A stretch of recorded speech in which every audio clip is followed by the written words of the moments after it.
All right, go check. Right. See if it's working. I'm really bad at this.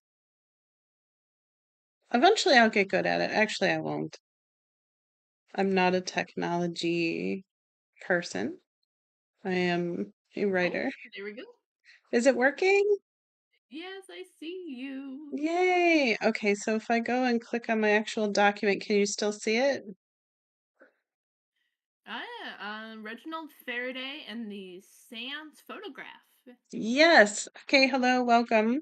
I was going to write the next chapter of The Alchemist Queens, but due to a little technical snafu, the video didn't get on my channel today and will be there tomorrow.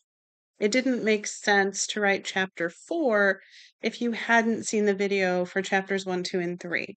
So the video for The Alchemist Queens, chapters 1, 2, and 3, which is The Alchemist and the Twins, only sort of bigger and better, that will be out tomorrow. And so then next week, because I'm going to try to do writing once a week. I'm aiming for Wednesdays. It's not always going to be Wednesday, but I'm going to try.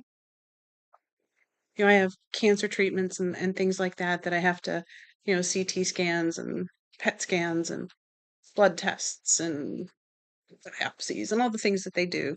So I can't always make it on Wednesdays, but that's going to be my aim. I'm going to try to make it every Wednesday at 8:30 just to write. So the Alchemist Queens is going to be the series that we write on Wednesdays, unless something else pops up, or in this case where it just doesn't make sense to write ahead. Now, once again, I have my chat helper to read the chat. Eventually, I will get something to like hold my phone and then I can see the chat. But until then, I have chat helper. Say hello, chat helper. I did not hear you.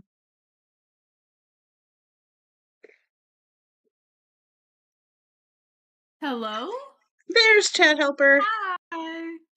Chat helper is a family member of mine who um, knows more about technology than I do. So thank you once again, chat helper, for being here. So No problem.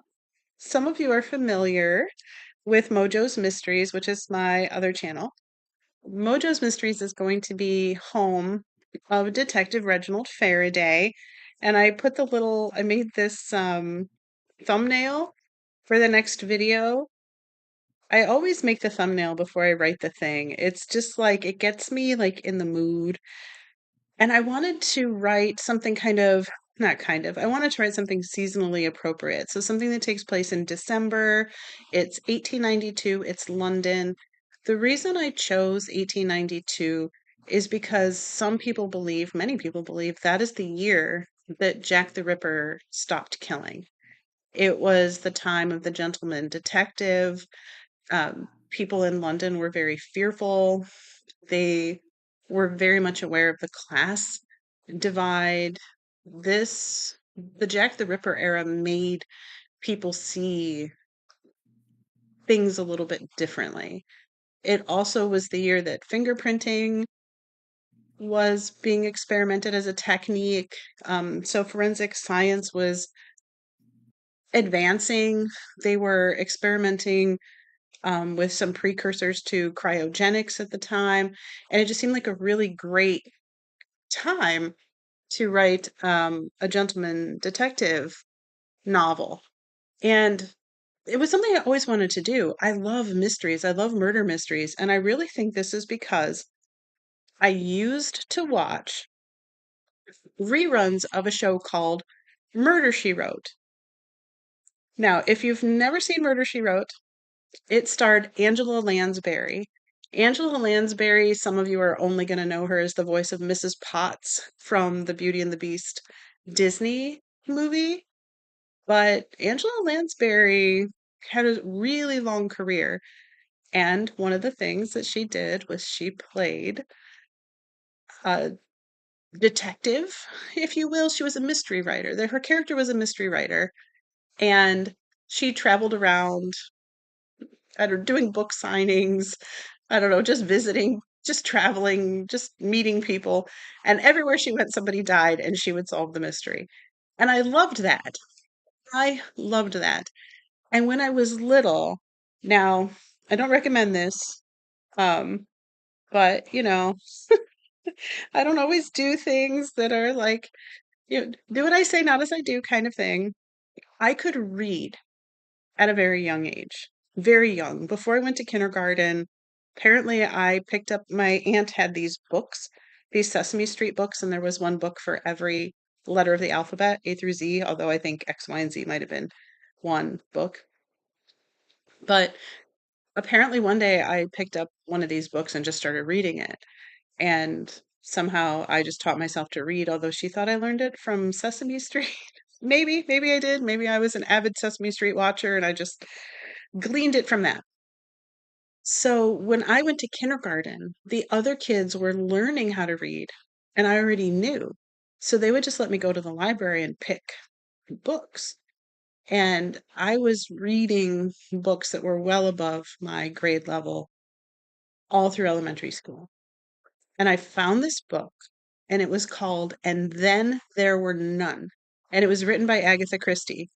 And it was a really like spooky, creepy vibed murder mystery. And it was a little scary for me.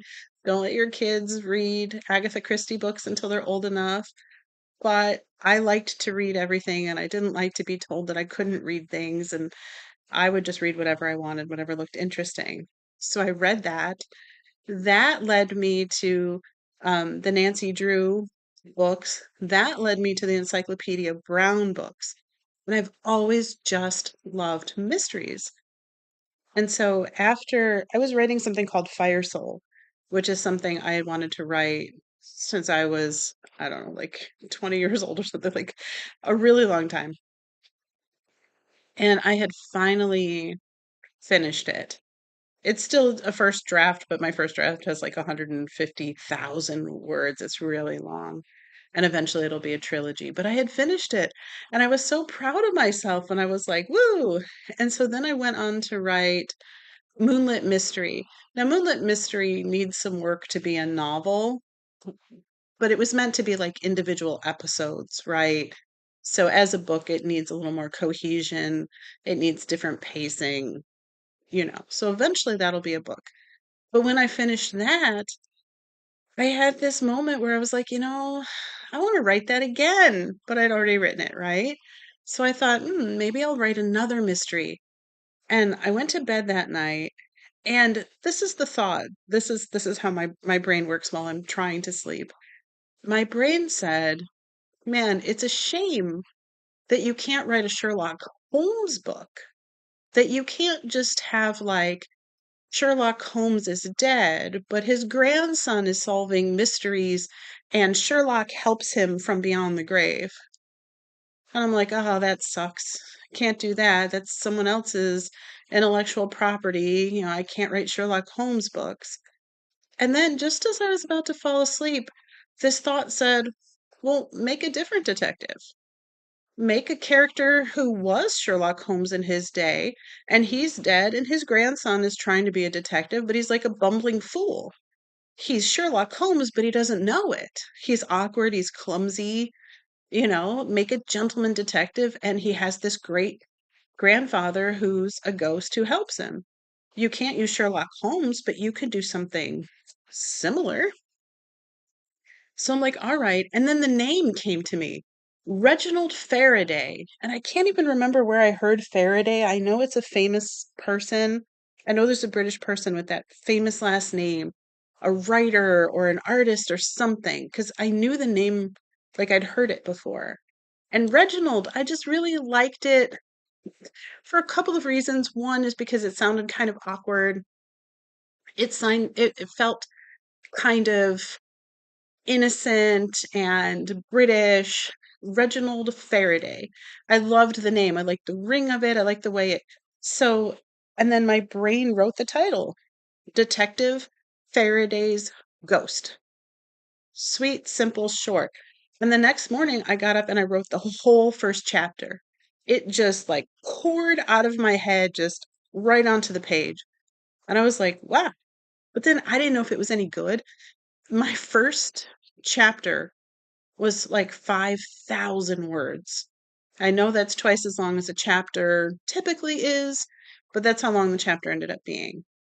So I wrote it, and then I wrote a second chapter, and then I wrote a third chapter, and I'm like, okay, I don't know if this is good. I don't know if what I'm writing is good. Who do I ask? So I hired a developmental editor and I sent it to him. And he's from the UK because this is British story, right? So I sent it to him. He gave me a quote. I paid him. He read it. He came back and said, it's fine. It's okay. Like, the concept is interesting, and there's nothing wrong with it per se, but I wouldn't read a chapter 4. Ow, right? That hurt. I remember, like, looking at that note and just being like, "Huh, well, it's fine." Like, there's no misspellings, there's nothing structurally wrong with it, but you wouldn't continue reading it. And it literally said, "I don't think there's enough here to keep anyone's interest." So I went back and I read those chapters again, and I thought, "I am being too safe. I am being too safe. We need this guy in danger. We need people shooting at him. We need him running, hiding. We need him all over London. We need him in places where a gentleman wouldn't go." So, Reginald, guess what? You're in for a new ride. So I went back and I took part of chapter 3 and made it the beginning of chapter 4, and I rewrote chapters 1, 2, and 3 completely. And then I finished chapter 4. I sent that to him and he really liked it. And so I just kept going, and Detective Faraday's Ghost is finished. It took me a while. Well, it didn't take me a while to write. I mean, I'm a slow writer, and I was trying to write one chapter a week, and I wasn't quite keeping that pace. So it took me like 3 or 4 months to write the whole like 90,000 word book. And then I sent it out to um, agents. I queried a bunch of agents, and I got the same answer from all of them. It's not on the list. It's not on the list. It's not on my list. It doesn't fit my list. And that's when I learned about this list nonsense. And I felt very defeated. So I saved up my money until I could afford a professional editor to edit the entire book. And that is very expensive. But I hired her, and she took a couple months and she sent it back to me. And I have not read her edits yet. I did notice that the word count changed. It went up by like 2,000. So she must have added stuff somewhere. So my goal is to read through her edits. It's probably going to take me about 9 or 10 hours of reading. So my goal is to do 1 hour a day from now till the end of the year because I've got to read and then see if I agree with her edit or not, make changes, yada, yada. But my goal is to have this Detective Faraday's Ghost self published on Amazon by the first of the year. To accompany that, I want to write these little mini mysteries, 7 to 10,000 words, just cute little like encyclopedia Brown type mysteries where Reginald is on some adventure and he's up to something crazy and there's a mystery. The clues are there. You put it together like Encyclopedia Brown, and then you get the big reveal at the end. So I'm working on that. And then I will write longer versions of each one, compile them, and then maybe put those. I was thinking like if I can make like 10 to 12,000 word mini mysteries, I can put them on Amazon as just like little KDP, like little Kindle books and just sell them for like 99 cents. So that there would be like the big Reginald book, Detective Faraday's Ghost, and then the little mini mysteries while I write Detective Faraday and the Haunted Hotel, which I'm on like chapter 3 or 4 or something of. So I'd really like to have that done by like June.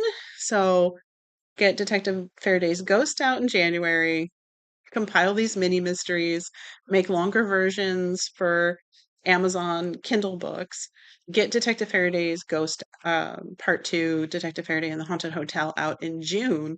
And that sets up the third book, which I have an idea for, but I haven't sorted it out yet. So I was doing some research into 1892 London, and I I I got this idea as I was reading. So seances were popular. People in London in 1892 were very superstitious, and they loved the supernatural and the ghosts and the Ouija boards and all of that kind of thing. And people would attend seances, but it was a scandalous thing to do for people who were proper, for people who had standing. So I kid you not, in Victorian London in 1892, it would have been scandalous for the fiancé of a man in politics to be seen at a seance. When I read that, something in my mind clicked. I'm like, okay, what if there's this politician and he has a fiancé and she's supposed to be a lady and proper and all of these things, but she was photographed at a seance? What a scandal. That photograph could not get out. So, what if, okay, she's at the seance, someone snaps her picture, she sees him, he manages to get away. She hires Reginald to retrieve the photograph. She says, Reginald, please be discreet. Maybe she's friends with Charlotte. I think if you're familiar with Detective Faraday's Ghost and what I've posted about it so far, and there's a couple little things on my blog about it, and I'll be updating my blog more often too, because I really want this to be the year of Reginald. And yes, we're doing the Alchemist Queens, but we're also doing Reginald, because I just love him. I love the character. I love the world.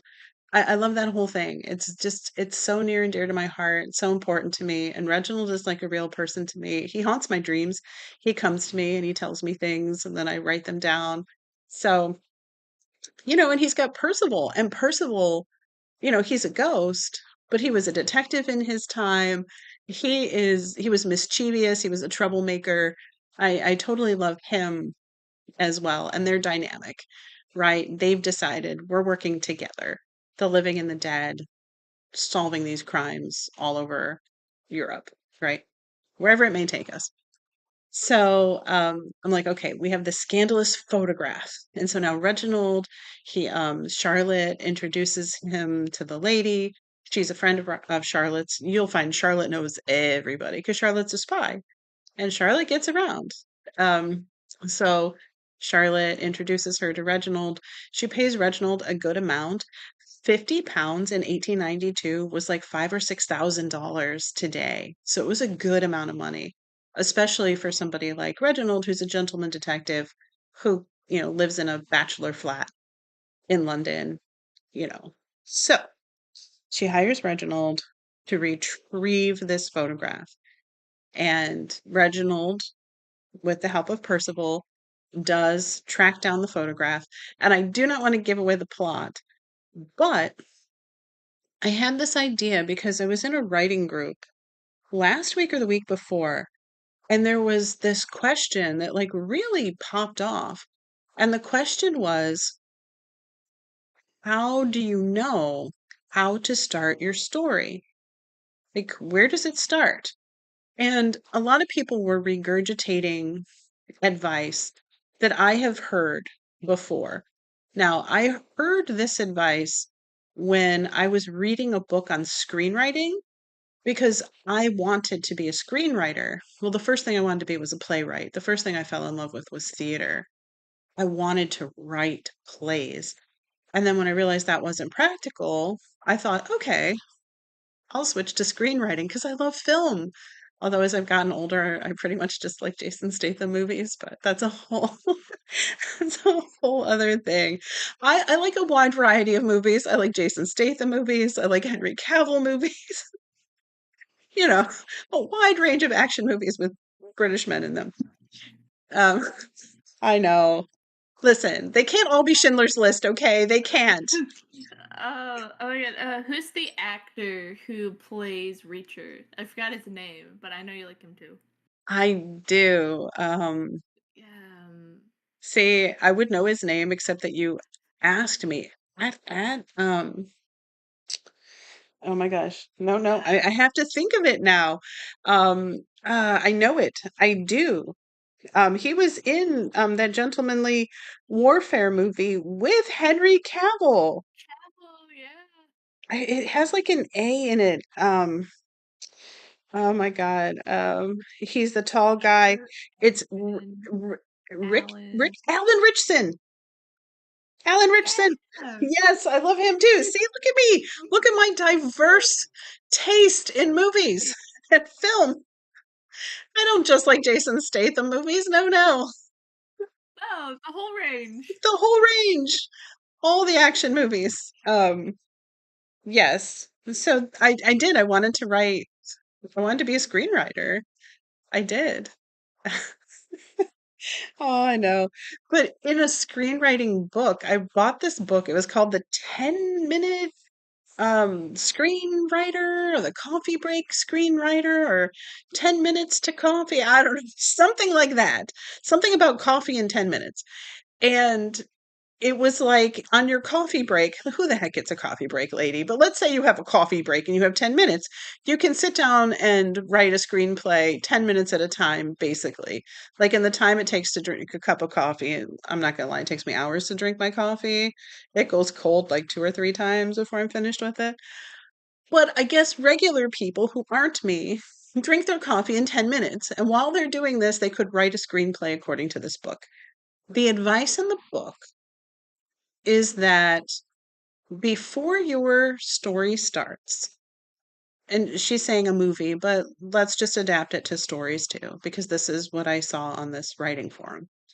So the idea is your character has a regular life, whatever their life is.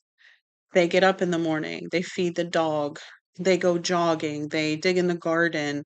Maybe they work third shift and they get home just in time to get the kids on the bus and their kids make their own breakfasts, or maybe they live in a homeless shelter, or maybe they live underground, or maybe they live on a different planet, or maybe every day they walk through a portal to a different dimension.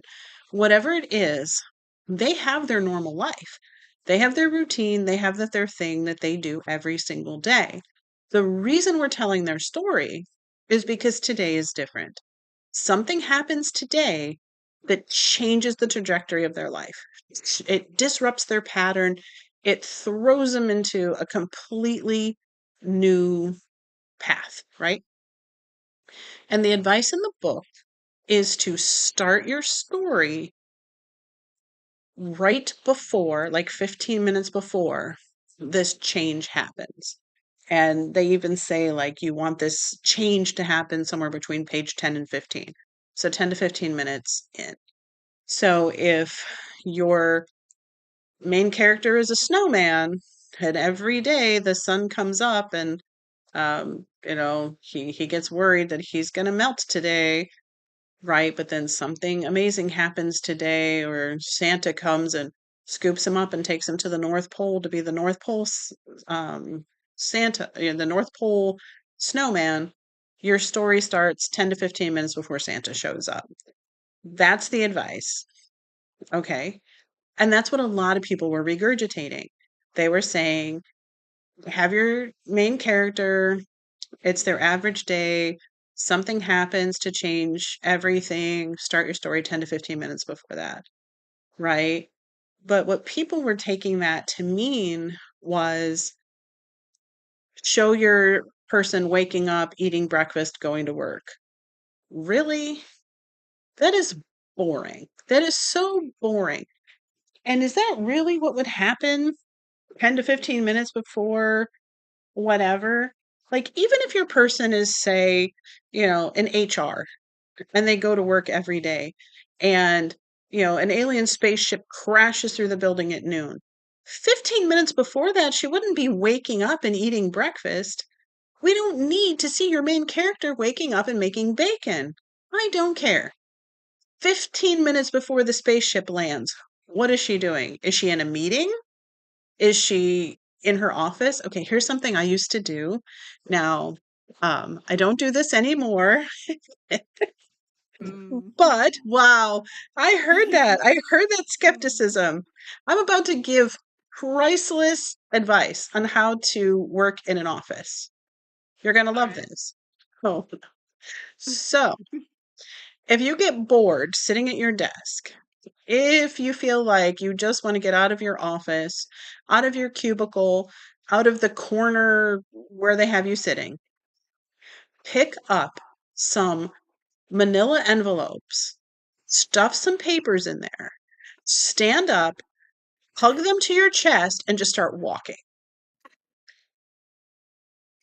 Yes. What? Uh, Listen, like I said, I don't do this anymore. Let me sip my coffee. oh, I love that. No, this is not a thing I do anymore, but as a person who has a hard time sitting still and who can be restless at times and who can get bored staring at the computer hour after hour, spreadsheet after spreadsheet, auto sum after auto sum, sometimes you need a break. And if you are clutching manila folders, holding them to your chest, and walking straight ahead with purpose, people don't question it. And you can do that for 10, 20 minutes all over the building. You can go Really? upstairs, you can go downstairs, you can go down that corridor, wherever your badge beeps you into, walk around. It looks like you're there for a reason, and nobody's like, hey, where are you going with those manila folders? You can do this 2 or 3 times a day. So, this is a thing. So, maybe that's what your HR person was doing. Maybe she gets up from her chair, she needs a break, she stuffs a couple documents into a manila folder. Maybe she grabs a clipboard, she clutches it, holds it tight to her chest, and she just starts marching down the hall. And then a spaceship crashes into her office 15 minutes later, right? While she's, over by the IT department pretending that she has someplace The important to take IT these. emergency. Yes, yes. That is way more interesting than Betty got up, Betty made a bagel, Betty walked her dog. No, that is not what start with an ordinary day means. It doesn't mean be as boring as humanly possible. 15 minutes before the action, that spaceship is already en route. What is she doing that she's not there when it crashes into her chair? Make it up. Maybe she's having an affair with the copy boy. And the reason she's not in her desk is because she's in the back closet. you know, Make up something interesting. Have her doing something that would work with her character. But I don't want to see her buttering her damn toast. I'm sorry. So there was so much controversy because people were like, so then all I can show is my person waking up in the morning. That's all I can show is them walking their dog. Really?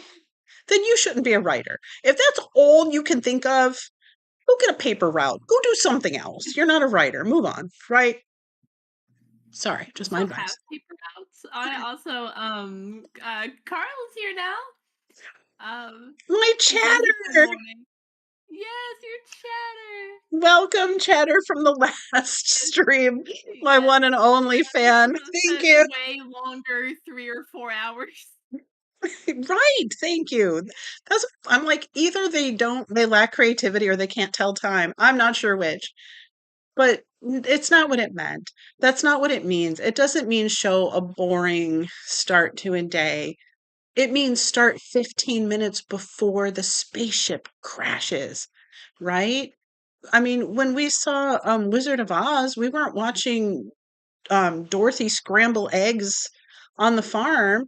She was, terrifying that crazy old woman with the basket and talking to that magician guy and falling into a pigsty and singing by the barn, nary an egg in sight. She's on a farm.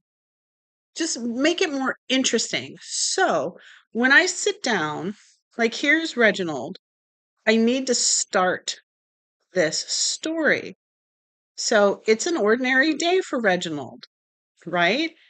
And in about 15 minutes of reading, we're going to get to the seance photograph. But before then, we have 15 minutes where we can write something fun, something interesting. Now, my vision for Reginald is that he's goofy and quirky, but he's literally up for anything. Reginald will do anything, whatever it takes to solve the case. And because he has Percival to kind of protect him, he's kind of like fearless in a way. He already was, but we put Reginald in some places. We put him underground. We put him at freak shows. We put him in warehouses. You know, we put him on abandoned islands. We put him in hedge mazes. Reginald goes places that others would not, right? He gets around. He's in bell towers and, you know. So the last story I wrote with Reginald, I started it with him chasing a suspect on a hospital roof through the laundry because I found out that they would hang the sheets on clotheslines on the roof of the building because it just had so much space. It was a really good place to like air them out. So that's what they would do. So I had this vision of him like running through these sheets and like chasing this bad guy on the roof of the hospital. So that's how I started the last one. And I was tempted to start this one with a chase, but I didn't want to do that. I've already done that. So I've been sitting here thinking for 2 days about this. And I think Reginald is on a case and he's about to get what he came for. But I want it to be like a tense situation that he needs to get out of. And then he's going to make it home. And then Charlotte's going to knock on the door. And of course, we know Charlotte knocks, but she doesn't wait to be let in. She just walks in like she owns the place. And he knows it's her because she has that very insistent, forceful knock. And she's going to be like, I've got a case for you. And he's going to be like, because if there's something else we know about Reginald, this guy never gets a good night's sleep. Just when he thinks he's going to relax and his day is over, there's always a knock on that door, right? That's just part of the Reginald universe. So, what I have in mind here is that Reginald has snuck into like a place where there would be a lot of people. And so I was thinking like a party in like a large manor, and he's retrieving some documents, or I was thinking like a statue or a relic, but then I was thinking maybe it's documents, some kind of documents he's come for some reason, something like that. And he's in like a tight situation because nobody knows he's there. He's afraid to be seen and he needs to escape this place. And of course, he has Percival. So we need Percival's influence because at this point they are working together. So wherever Reginald is, you can be sure that Percival is there. Now, Percival doesn't do the work for Reginald, but he does assist because that's the kind of grandfather he is. He doesn't want to take over, but he does want to help. So I have this vision that Reginald is in like a study with like a fireplace, and somebody has thrown papers into the fireplace and left the room. And Reginald needs to like fish them out and put them in his satchel, and then he needs to escape this house. That's what I'm thinking. And listen, if I write this and it doesn't work, we can change it later, right? We can have him hiding from the police. We can have him in a garbage dump. We can have him with a call girl in Whitechapel.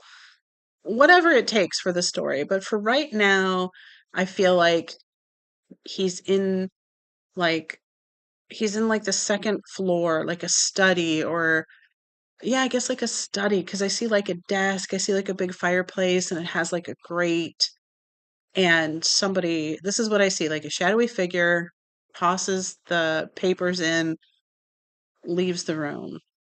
Reginald has to fish the papers out. They're what he's looking for. He tucks them into his satchel. Now he's got to get out of Dodge without anybody seeing him. And yet, this house has a lot of people in it because there's like a party going on. So that's what I'm envisioning. And that is what I'm going to try to write. It's not going to be Reginald got up and made himself eggs. That's not happening. All right. All right. Reginald. I should probably make that font bigger so you guys can read it. Is that readable? It has a slight delay. Oh, okay. Yeah, don't worry, I'll let you know.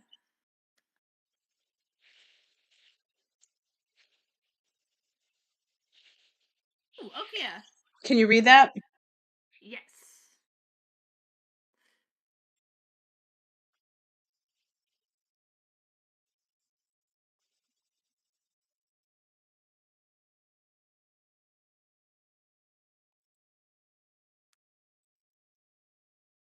This is just a rough draft. This can all change later. I just like to kind of get the thoughts out and then kind of clean it up later.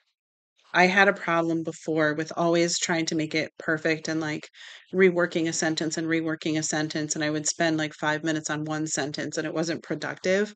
So now I just force myself forward. Okay, so Reginald knelt beside the hearth and lifted the grate. A thick layer of ash coated the bottom. Okay, this is what I'm envisioning. So he's like brushing the ash aside.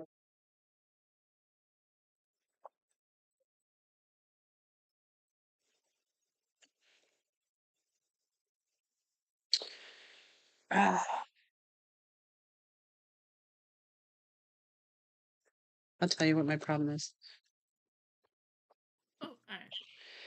So this editor that I work with, he taught me that you cannot repeat words in the same paragraph and in the next paragraph. So he brushed it aside. Whoever tried to had I was about to type had pushed them deep into the ash, and then I looked up and saw that I wrote a thick layer of ash coated the bottom. So I'm gonna write soot, even though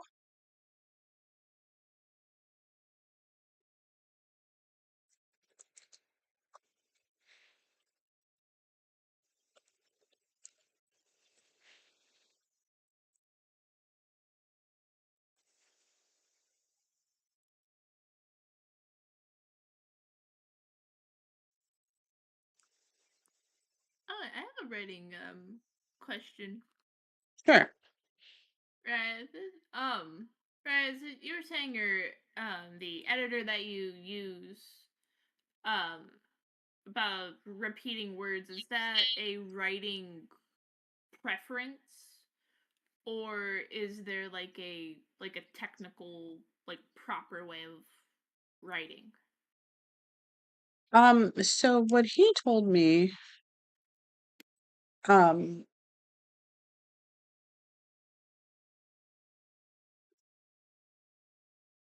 so what he told me is it's distracting. So you have to think of when you write, you're supposed to think of it from the experience of the writer, which is why I'm always reading things back. Reginald knelt beside the hearth and lifted the grate. A thick layer of ash coated the bottom. He brushed it aside. Whoever tried to burn the papers had pushed them deep into the old soot and struck a match. Oh, but walked away before the flame caught. Um, so if you're saying ash like three times, like if I say Reginald knelt beside the hearth and lifted the grate, a thick layer of ash coated the bottom. He brushed it aside. Whoever tried to burn the papers had pushed them deep into the old ash. Like in your mind, it hits weird. Like, wait, I've heard that word before, and then you look up and you see it again. Like it's distracting. That's what he told me. So you try to limit the number of times you use a word. And one of the things that he does is like, okay, ash. Like, let's say he's reading it and he feels like he saw Ash in there too much, he'll hit Control F and type in Ash and see how many times it pops up. And then he'll send me a note and say, "You said Ash 7 times. I suggest a synonym." uh, Yes. the search. Instead of the search for the word. I'm picturing this, you know how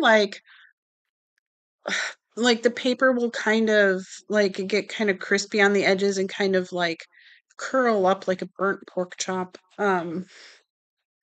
That's what I'm picturing, but I'm having trouble wording it. Oh yeah, I get what you mean.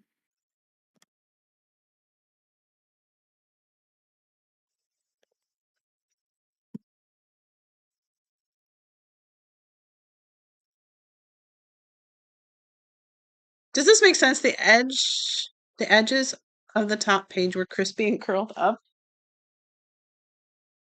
Yeah, I mean, I think that makes sense. And it's like a good visual too. Like you can immediately picture it in your head.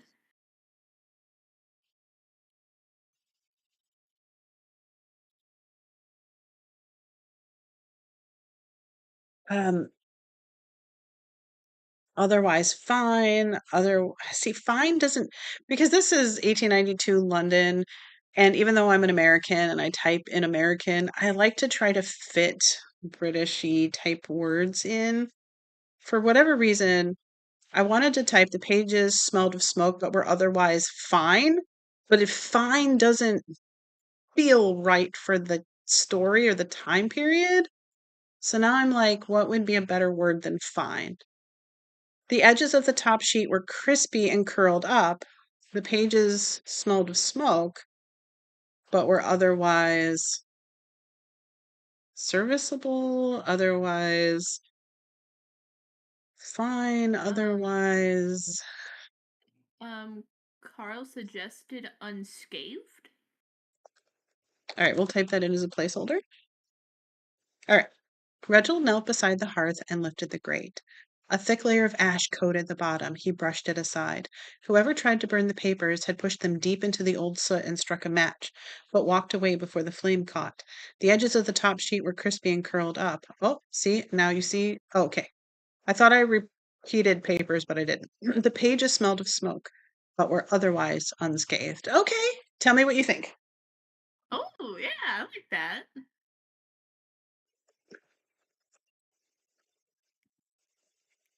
All right, he drew them out one by one.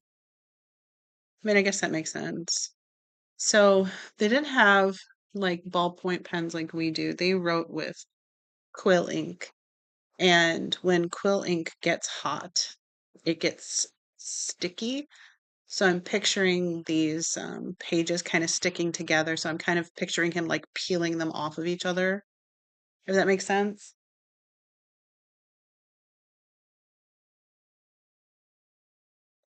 Yeah. Oh, sorry. I was sipping coffee and my mic was muted. But yeah, no. I also have coffee. But yeah, I did not know about the ink. I didn't know quill ink got Yes, so sticky. this is fun. I have been doing so much research on the 1890s in London, probably for like a year now, if not longer.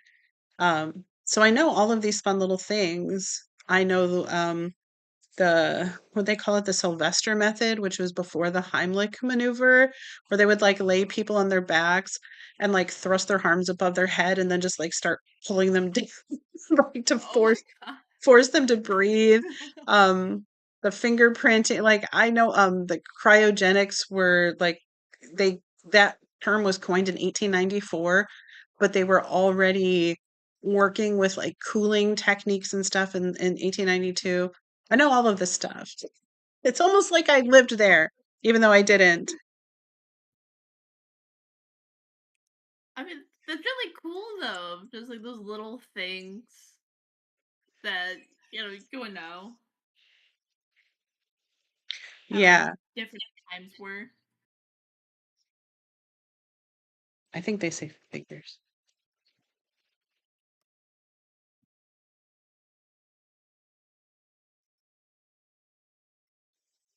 Ah, I was gonna say written on letterhead, but then I'm like, I don't know, this just sounds better to me. Again, this is all changeable.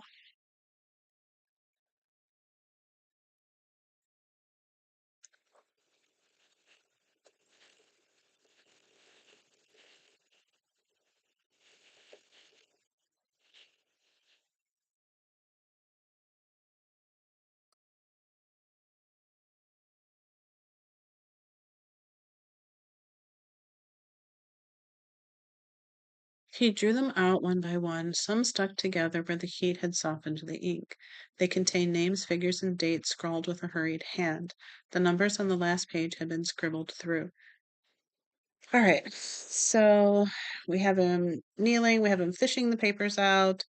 Whoever had struck the match was obviously in a hurry, so he walked away before the flame caught. There was too much soot in the fireplace, so the flames never caught.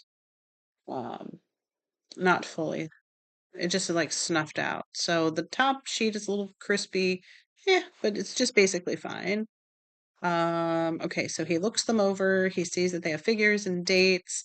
I was gonna say on letterhead, but I have to figure out, did they say company letterhead? Was it legal like since I don't we'll deal with that later. I don't want to get bogged down by these crazy details. But I do want to add tension. And so what I'm thinking he hears a sound. But I don't want to. Okay, now you see how this paragraph begins with he drew them out. I don't want the next paragraph to begin with he, right? I want something different, a different word. You don't want the sentences to begin with the same. So you don't want every sentence to begin with the. You don't want every sentence to begin with he. You want to rotate it. You want to change it up, right? Unless Sure. there's a reason to make them the same but for the most part you want variety. So I can't say he heard a noise. Um,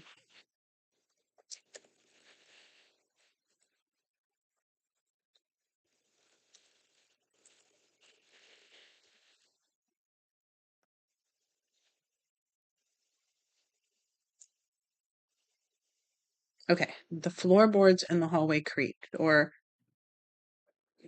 the sound of floorboards creaking echoed from the hallway. But I really like the short, punchy. I like short, punchy sentences, which you will notice about me.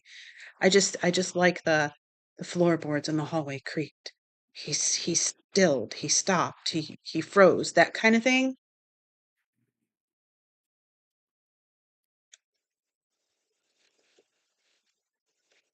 Just kind of like setting the scene. Yeah, for me, like too many words in a sentence really kind of take away from the tension.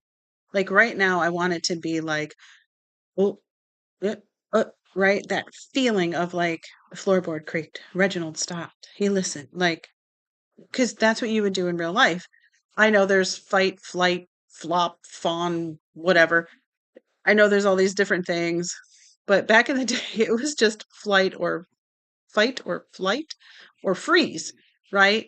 And so that's what I'm visioning. It's like a freeze, like when you're a kid and you're awake in the middle of the night and you hear a sound in the hallway and you just freeze and then you cover your head with the blanket and you just hold still and you don't breathe and you're just waiting to see if the noise gets any louder and then it's just your dog coming into your room because he wants to sleep on your bed. Yeah, just like right, what's about to happen. Kind of.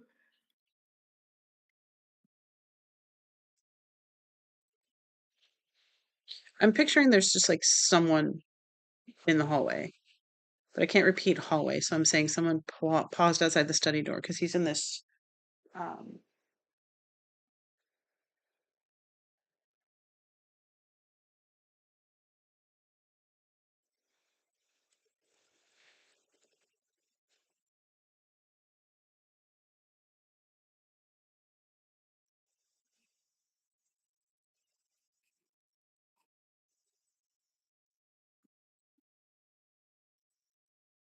something like that.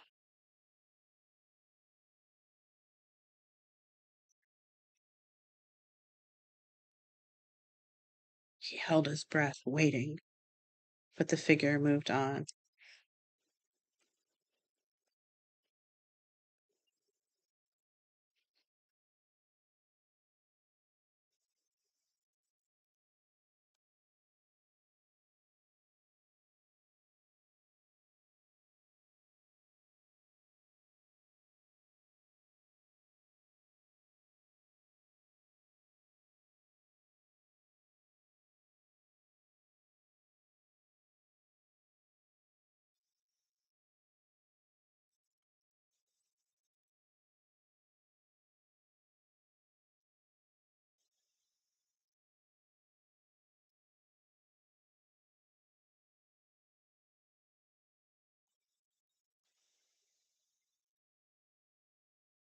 I'm trying to set the scene, right? So he's upstairs. He heard somebody in the hallway. He held his breath. He waited, but the person moved on. He exhaled. He's got the papers in his satchel. He's still listening, though. He can hear the party below. I haven't actually said that he's in a manor or that there's a party going on. So I feel like I need to establish that.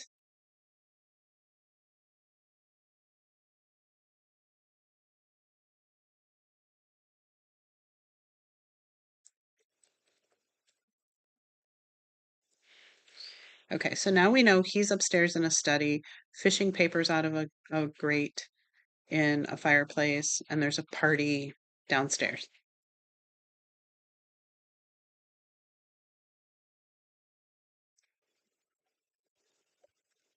Well, I really like that because now we know that there's a party, but he doesn't know that there's a party. Well,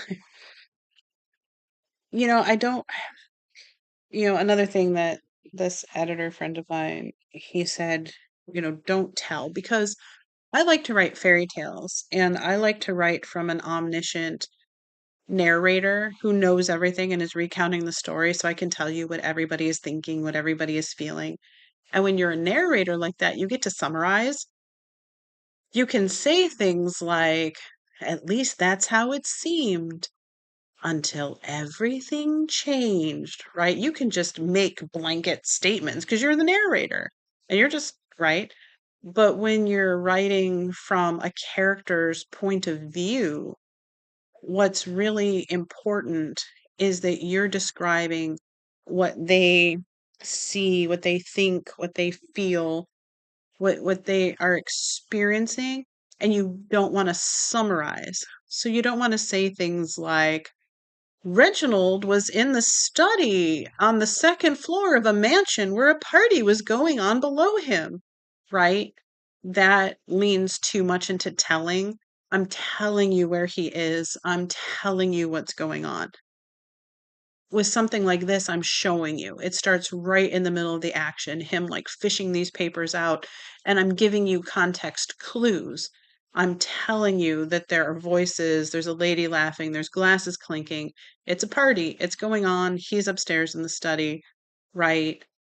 So now he's putting the grate back into place and he's got to now he's got to get out of this place and that's what I'm thinking, right? You just have to be and it's so easy to do. It's so easy to say things like, Reginald Faraday found himself in the study of a second floor manor house in the rich part of London while a party raged below him. I've given you all of the information that I've just given you in these 4 paragraphs, but it's so boring, right? And so you don't want to do it.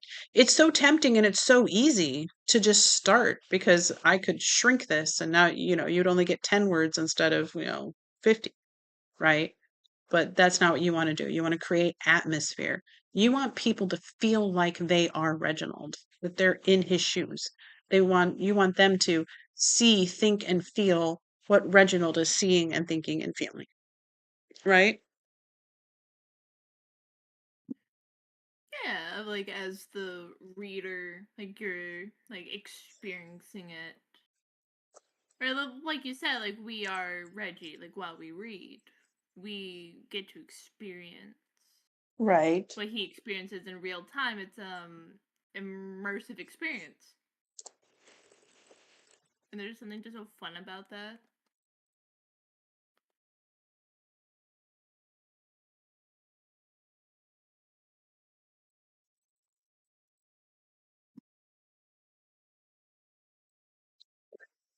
Now both of these start with. See, these both start with he, and you don't want that. So now you just change it. After pressing the grate back into place, comma, he took one last look around the space. He moved to the window and peered through the glass, right? Because he is looking to see how high up he is. Can he jump out this window, basically?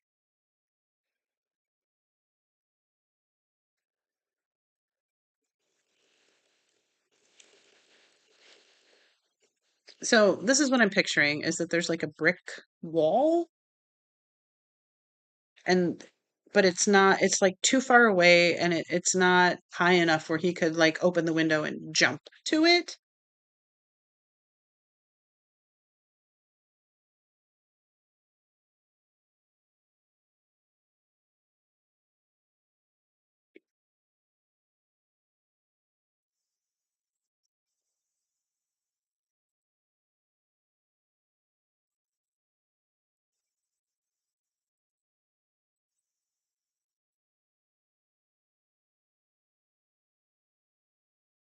Yeah, the garden wall because I'm thinking, okay, if you're on the second floor and there's a high wall and it's close, maybe you could like get out there on the ledge and kind of step to it. But this wall is low and it's a good distance away. He's not going to be able to use it.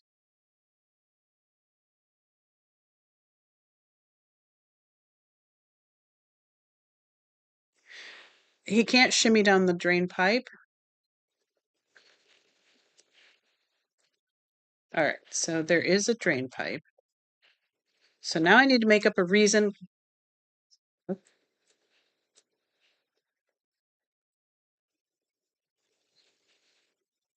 I need to make up a reason why he can't shimmy down the drain pipe. Hmm.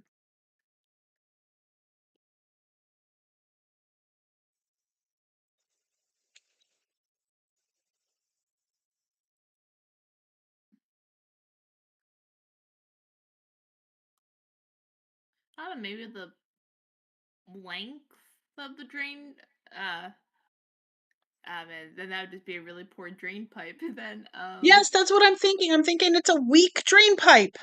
pipe. Yes. Yeah, yeah. Yes, it's like It's like broken, doesn't fully like reach to the ground. So it's a yeah, very it's there, unfortunate drain but it's pipe. bent. Someone had rammed it with a carriage. There's no way he's getting down that thing. That's what I was thinking. After pressing the Yeah. grate back into place, he took one last look around the space. He moved to the window and peered through the glass. The garden wall was low and too far away. The nearest drain pipe bent outward at the base, dented from carriage wheels. It wouldn't hold his weight. Right? He can't get out this window. That's it. The wall is low, it's too far away. The drain pipe is bent, it's dented, it's damaged, it's weak, it's sad. And even if you're a thin British lad, you're not getting down it.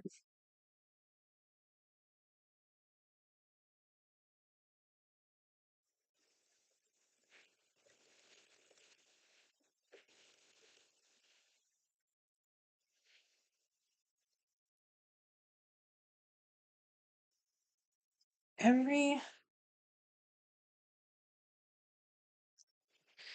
every option for escape was cut off. Every option for escape was closed off. Every option for escape had closed except one. Every option for escape had closed except one. Does that make sense? Every option for escape. I'm going to leave it for now, but I think I'm going to word that differently later. I'm just thinking like every route, like every option had been removed. Every option was gone. Like there's only one way out of this place. Place. Yeah, it's like somewhere like through like one of the doors in the house. Yeah. So what I do, I highlight like if I have an awkward sentence and I can't figure out the wording right now, but like I know I need something better than this, but this is a placeholder. I highlight this. And then later when I come back and like reread everything, I look at the highlighted ones and then I look for other options. Like I'll Google like give me synonyms for closed, give me synonyms for option, and then I'll like start playing with words until I make a better sentence. But I don't want to get bogged down on this one sentence and not move forward. So just highlight it.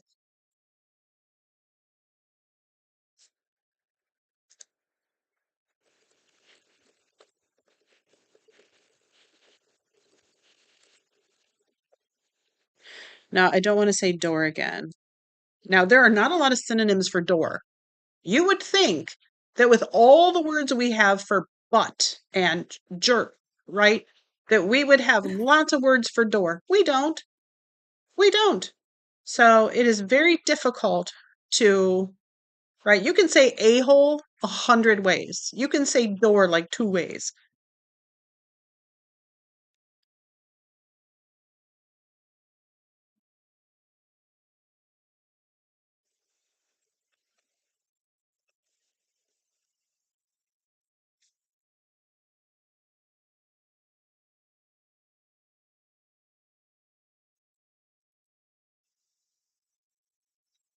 So I was going to say nothing near the door, but I can't say the door again because I can't repeat door in this entire paragraph because I've already used door and that's it. I only get one door.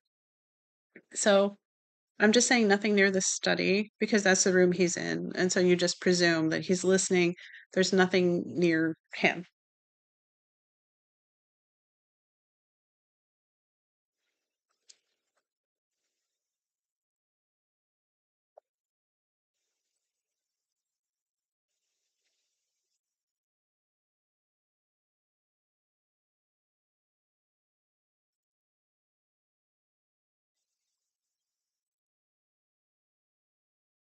Every option for escape had closed except one, the door.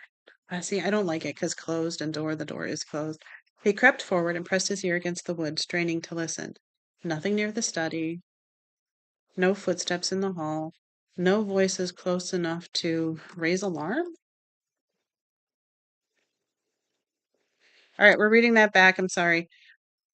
After pressing the grate back into place, he took one last look around the space. He moved to the window and peered through the glass. The garden wall was low and too far away. Can I say he'd never make it? He'd never make it. I think you could. The nearest drain pipe bent outward at the base, dented from carriage wheels. It wouldn't hold his weight. Every option for escape had closed except one, the door. He crept forward and pressed his ear against the wood, straining to listen. Nothing near the study, no footsteps in the hall, no voices close enough to raise alarm. All right, I'm liking it. Okay. We've got no repetition. We're beginning all of our paragraphs with different words. It's good, I think. Yeah, I'm thinking it's good.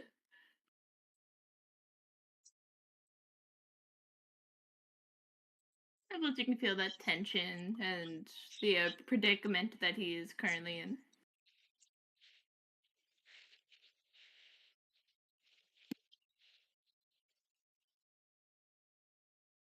So back in the olden days, they had those big brass keys and those big keyholes that you could like see through, like Alice in Wonderland. It's like big fancy doors. Yeah.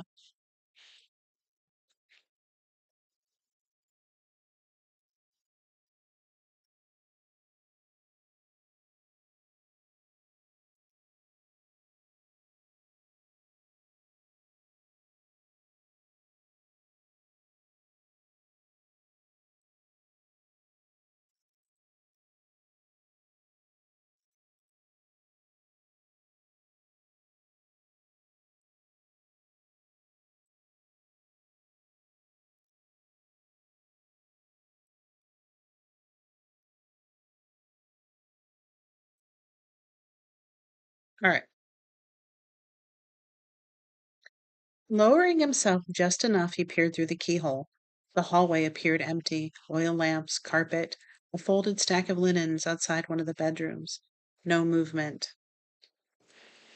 So now it's his time to shine. It's his time to get out of there.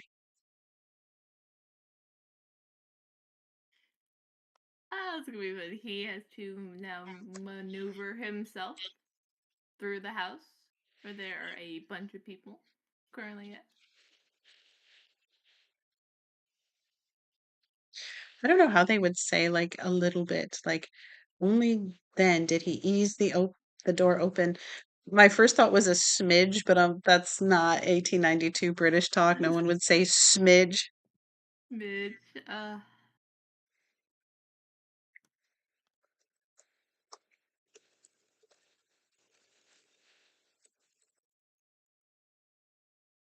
Well, we already have him looking through it.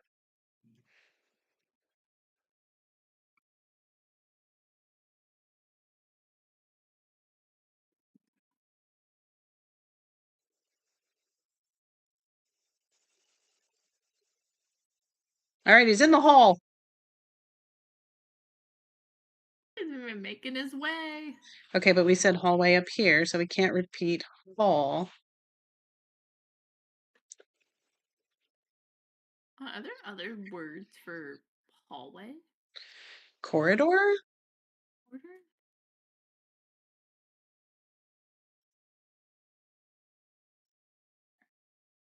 One of those things Only that I then did he ease the never door thought open a about. bit and step it. Only then did he ease the door open and step into the corridor? Oh, alright. Yeah, corridor, passageways, lobbies are some synonyms for hallways. Yeah, I mean it's look at we're on a roll. I feel like I wrote more tonight than I did last time. I'm trying to like stay on task. Our chatter is very quiet, so the moment you say that, the chatter said smidge is a good word and step out of the room as a suggestion. mm. So I was gonna write step out of the room and then I saw bedroom. So it's that repetition thing. So I'm going with corridor for now. Now keep in mind, um, everything is subject to change when I edit. So I write and I get the whole thing out, and then I go back and and I read it out loud. And as I'm reading it out loud, I get like a feel for it, the pacing, all that stuff. And if something sounds weird or awkward, I fix it. And like I said, anything I'm not sure about when I write it, I highlight it and then I come back to the highlighted words. But sometimes I keep them and sometimes I don't. And I will look up like more Britishy ways of saying certain things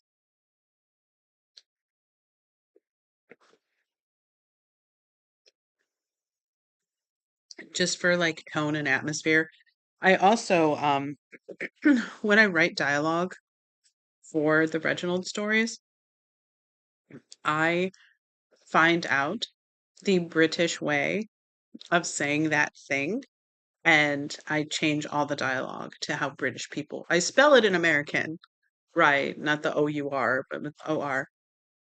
I spell the words in American, but I phrase them as British people would say them because it seems weird if Reginald is British and he's like a gentleman and he was engaged to, a proper lady that he would talk like me.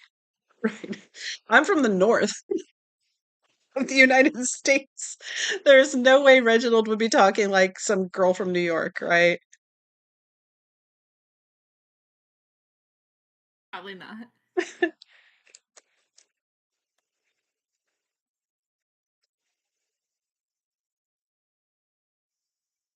Because I'm just so blunt. They're so proper, and everything they say is sort of not serious. Everything is sort of tongue in cheek, and a little bit like sarcastic, even.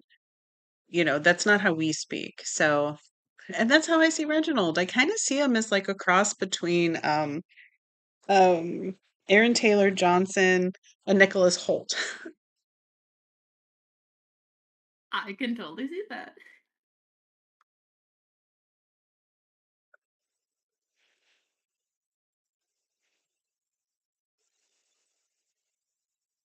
Yeah, and that's kind of, he's got sort of a Nicholas Holt kind of vibe, but like the Aaron Taylor Johnson kind of curly hair and that sort of, um, silliness, that, you know what I mean, like a serious yet awkward, kind of smart yet clumsy. Like those two people just like combined are Reginald. And the four-fingered man is Jason Statham. The four-fingered man will always be Jason Statham. Jason, call me. uh, um, your lovely chatter says, you could be engaged to a proper lady if you wanted. Your speech is fine. I mean, that's not my cup of tea. Um, I'm more a Jason Statham kind of girl. But yes, I guess I could be. I could be if I wanted. That is an option. All the options are on the table. Thank you.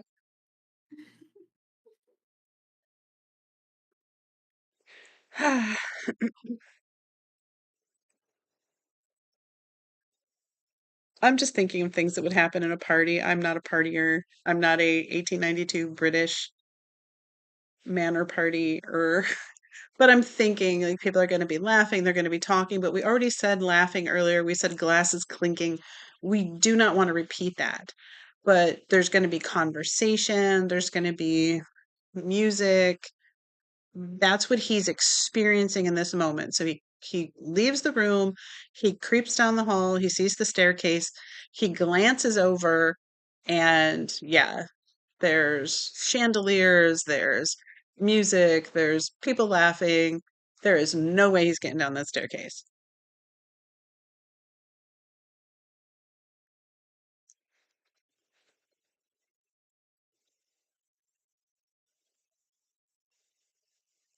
Now, I almost wrote Helen there for Helen Mirren. Thought it'd be fun. Like a woman called for someone named Helen, but I really hate the name Helen, so it's Margaret. Mark.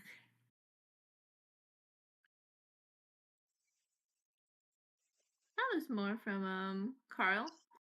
Food was a big deal back then. It was a status symbol. Yeah. Um, I had actually heard that especially in some cultures where food insecurity was very common, you could tell someone's status as a wealthy person by how overweight they were because only the richest people could glutton themselves in that way. And so a large person was wealthy, and being large was an actual indication of wealth.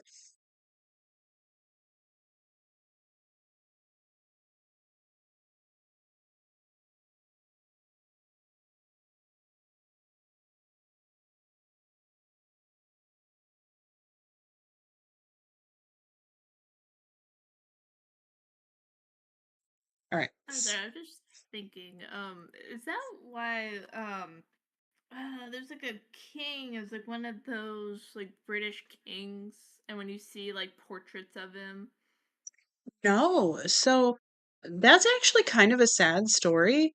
Henry VIII was a very athletic king. He was very much into sports and jousting and things. And what had happened is he was in some kind of accident, and it may have been a jousting accident, but it almost killed him.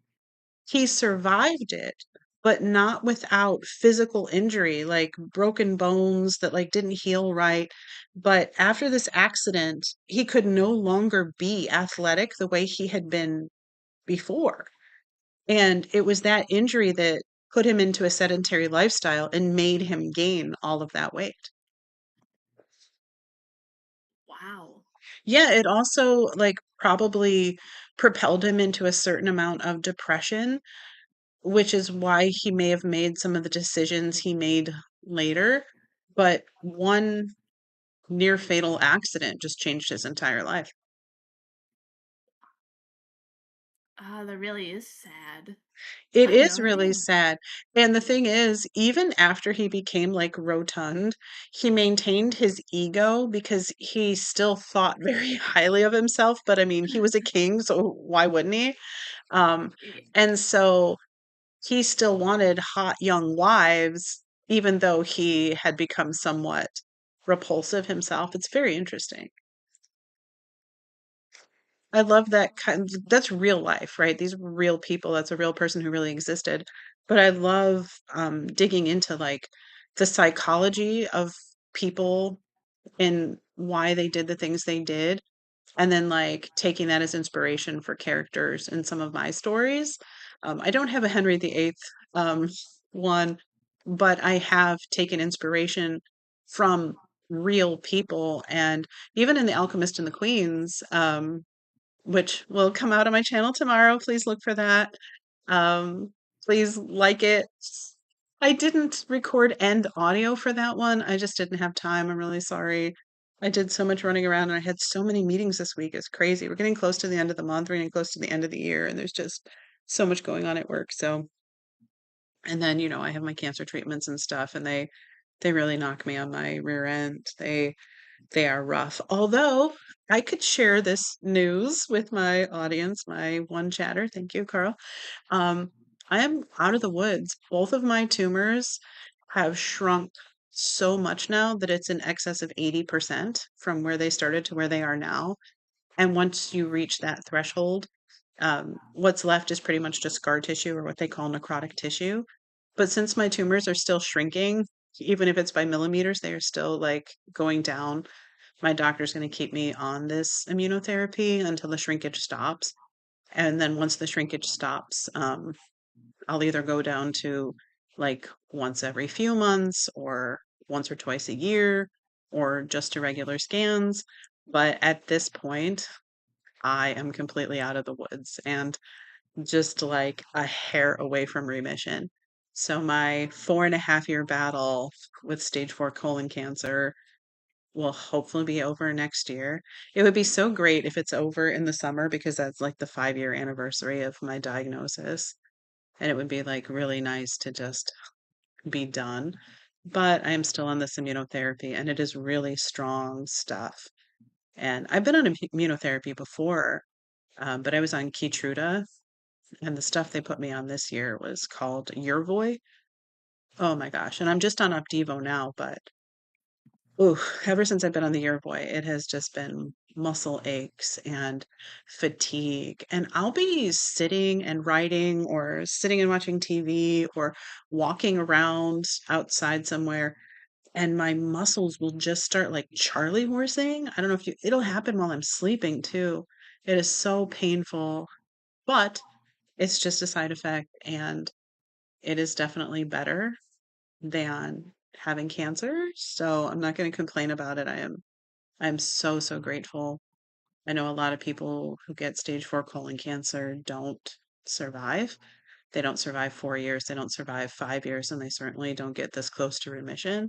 So I am super grateful and I'm super lucky. But yeah, I am officially out of the woods. So not cancer free yet, but super, super close.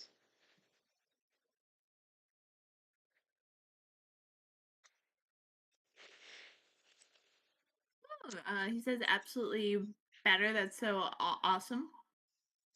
It's such a relief. You know, there are blessings in disguise, right? I remember when I was diagnosed with it, and before I knew that I had this rare treatable magic cancer, as they keep telling me. Every time I go in for the infusion, they tell me I have the magic cancer because it's curable, which most aren't, right? And I'm really lucky, right? Because stage 4 disease usually kills you. And I remember that diagnosis, and I had always wanted to be a writer, but I had settled for, a life in an office, shuffling papers and making spreadsheets and walking to the water cooler and sitting in meetings and nodding, right? I had settled for that life because it would give me an opportunity to support myself, and it was practical and it was grounded. And I didn't know if I had any writing talent. I knew I had ideas for stories, I knew I had ideas for characters, but I didn't know if anybody would care. And I didn't know if I could put a story together that anybody would read or like or enjoy or be interested in. And even when I first started, I would get I would send the stories to my friends, and it would be one of two things. It's good, or no answer at all, or my one negative friend who hated everything.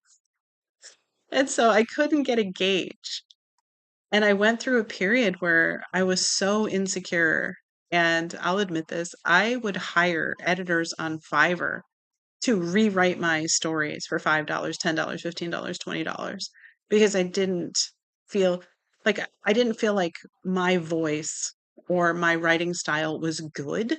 I didn't f Yeah, and some of the feedback I got, like, "Where are your similes? Where are your metaphors? Aren't you supposed to have similes? Aren't you supposed to have metaphors?" And I don't think that way, and so I don't write that way. I'm a short, punchy sentence kinda girl, but that didn't feel good enough, and so I hesitated to put out work that wasn't edited by somebody else or wasn't rewritten by somebody else or wasn't fixed by somebody else. And sometimes these stories, like by the time I recorded them, they didn't feel like me. Like they felt like my characters and my stories, but like the way they were worded just didn't feel like me. But I was so nervous. And then every time I would put out a video, it would get 5 views or 10 views or it would get no views in 3 days. It would just be my 1 view or like me and a family member, you know, and it would be heartbreaking, devastating, and like my confidence would just keep like falling more and more. And then I got to a point where I was like, no more editors. I am just gonna take a deep breath and I'm just gonna write. And if I have to write it 10 times, if I have to write it 20 times, if I have to write it 100 times until I feel confident with it, I'm just gonna write everything myself, and so I just started doing that, and, now I get, like, 50 views. It's more than 2, it's more than 10, but I wouldn't even have tried if I hadn't gotten the cancer diagnosis. The reason I tried writing in the first place was because I was afraid I only had 4 or 5 years left to live, and I didn't want to pass away without going for my dream, without trying. And I have no idea if I'm a good writer. 0 idea. But I feel like I have a story to tell. I feel like my writing is at least coherent and my words are spelled right and I have grammar that's good. I'm not repeating words. I'm cognizant of what the first word of my sentences and paragraphs are.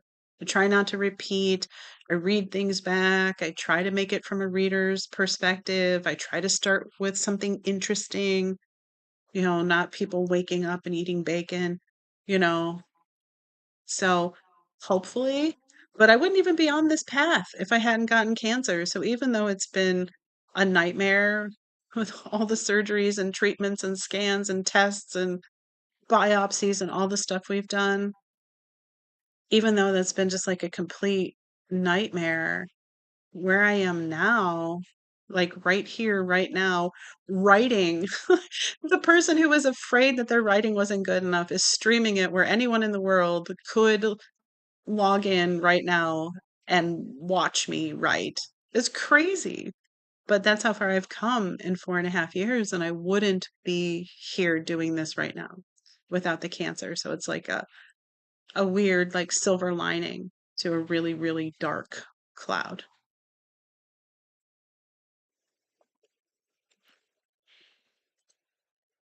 Carl said, um, it's good. It's valid. It's important not to offer too specific feedback because it's your story. Yeah, see, I don't know. I really don't know. This is something that came up today, a conversation I was having with somebody, where they got really mad at me, actually, and left the conversation. But they were saying that they wish people would just read and not critique. They said, hey, yes, this is a writing group. And yes, we critique and give advice, but I don't like that. When I paste something into this group, I just want people to read it and that's it. I don't want commentary, I don't want critique. And I told him about me writing Detective Faraday's Ghost and how I sent the first 3 chapters to an editor and he was like, like it's fine, but I wouldn't read chapter 4. And yeah, it hurt. And I felt that same way. I felt at that moment like you can't just read it and like give me a thumbs up and just let me continue writing. But I think critique is very important because if you want to be really good at your craft, you have to take the feedback and then it's Kenny Rogers, you know when to hold them, know when to fold them, right? You can give me advice, you can give me critique, and then it's up to me to put my ego aside, take that critique, internalize it, and ask myself, does he have a point? Does chapter 3 suck as bad as he said? Is chapter 1 as boring and slow paced as he claims? And I need to be honest with myself, right? I have to say, okay, yeah, that hurt my feelings and it sucked. And I really wanted him to be blown away by how great I am, but he wasn't. And that's valid. And then I either take the advice or I don't. You don't have to take advice just because it's there, but it's so helpful to know, right? Especially if, like, you know, they're like, all of a sudden you said Maria and I didn't remember Maria. Oh gosh, I probably should have put something in there that said Maria, his ex-girlfriend, something like that to give you a callback. Because to me, I know who Maria is. I had forgotten that the audience didn't. We haven't seen Maria in 50 pages. Of course, you're not going to remember her. It would be helpful if I put in something to jog your memory. Maria, the woman who dumped him in chapter 1, right? So I think critique is very important. But the person got mad at me and I said, "Put your ego aside," and left the conversation. So take that. I'm like, "Okay, good talk." Maybe they left the conversation or just really taken it to heart.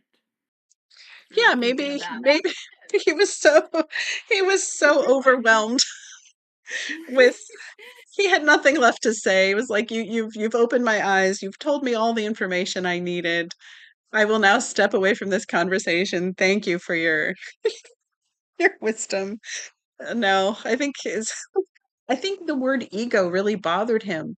But the thing is, I used that word because I realized in myself when I got that feedback that, like, okay, yeah, you wrote 3 chapters and they're fine, but right? It hurt. And I realized it hurts because it's my ego that's hurt. It's not anything else. It's, "I wanted you to like me and you didn't. What's wrong with me? It's the ego. It's your pride that's hurt. But if you really take a step back, you know, he has no reason to lie. I paid him for his advice, right? He has no reason to lie to me. If anything, if I'm paying you for your criticism, if anything, you should tell me it's great and move on. Take my $200 and move along. But he didn't. And that was the thing. I realized what he was saying was true. Because when somebody's paying you for your advice, for your criticism, for your opinion, they're hoping that they're paying you to say something good. And being paid and wanting them to pay you again and again and again, it does make you feel like, maybe I should soften this. But he didn't. And so I knew it was honest. I felt like it was honest. And I felt like, okay, he has published books. He has a lot more experience than me. I paid him to review this. If he says it sucks, then it does. And I need to be a big enough person and put my ego aside. And that's the word that went through my head. It's my ego that's wounded, right? The artist in me, the person who wants to be a writer, the person who wants to paint with words, isn't offended by this. The artist in me wants this to be as good as it can be. I want to push myself as hard as I can push myself. So this is great, invaluable advice. Who tells you that your book sucks, right? Nobody tells you until you write the whole damn thing and then they go, "Ew, that sucked." Right? But I got to know up front. I got to know when I was only 15,000 words in, when I got to rewrite the whole thing. And that's why Detective Faraday's Ghost is where it is today. So it really is so important to learn how to take criticism. It's so important.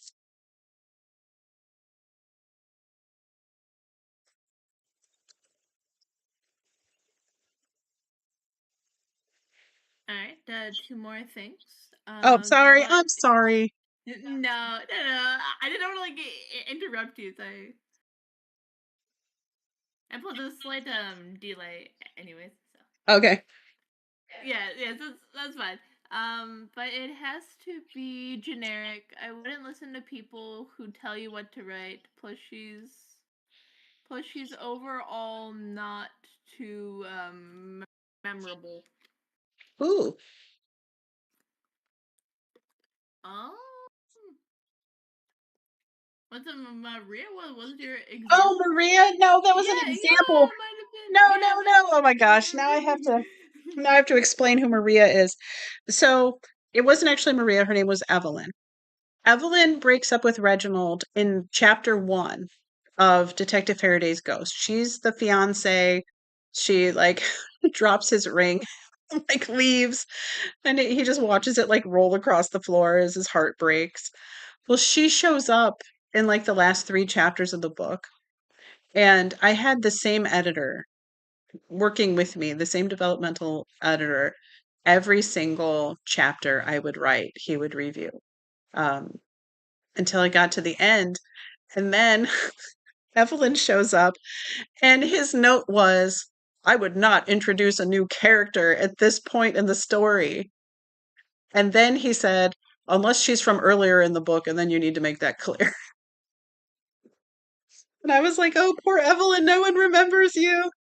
But then so much stuff had happened between her dropping the ring and it rolling across the floor and her showing up, at the end of the book. So I'm like, all right, maybe I need to say Evelyn, the ex-fiance who returned his ring and broke his heart months earlier. Right. So it's not that she's not a memorable character, it's just she was only in one scene in chapter one, and so much stuff had happened since then. Sewer races, four-fingered men, museum heists, dodging knives. Evelyn was a memory.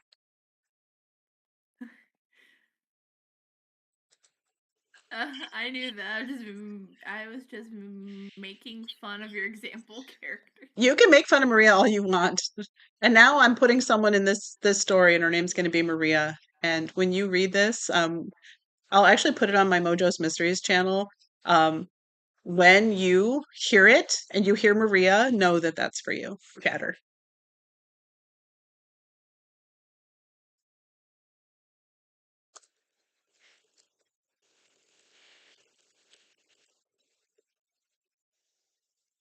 Okay, now I never remember if in front is one word or two, and my spell check doesn't work on here. See, look, it'll let me spell it both ways and won't tell me it's wrong or right. I never remember. In front. Is it one word or is it two? Is it in front? I don't know. I really don't. I can't Google it right now because I am busy. So, Oh yeah, I've googled it for you. oh, Also, thank you. all right, I have two things. One, in front is two words, Woo! Look at me. Look at this. Who says I'm not a writer? Woo! Let's go. and Doubt then who. all of that aside, I still don't much care for Maria. Just for that, I'm going to make her a saint and a nun and a woman who works with orphans. She's going to be an angel on earth. So you're going to feel really bad for hating on Maria.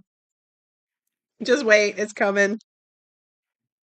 Maria floated in like an angel surrounded by the orphans she had adopted. That's what's going to happen. All because of you. She donates her time on the weekends. Yep.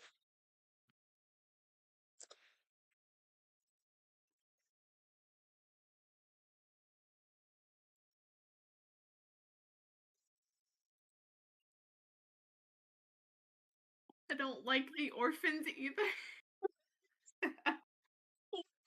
Like orphans. What do you mean? They don't have parents. You stop it. Wow.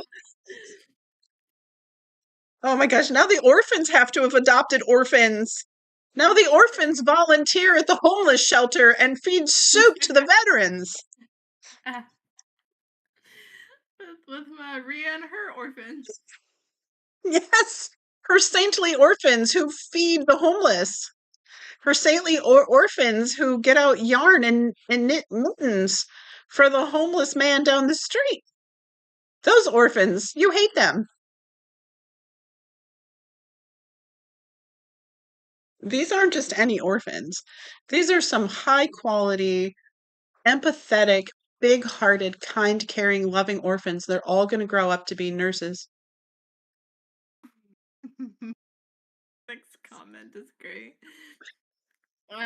They don't have parents for a reason. Yeah, the plague, the rats, the lack of access to antibiotics.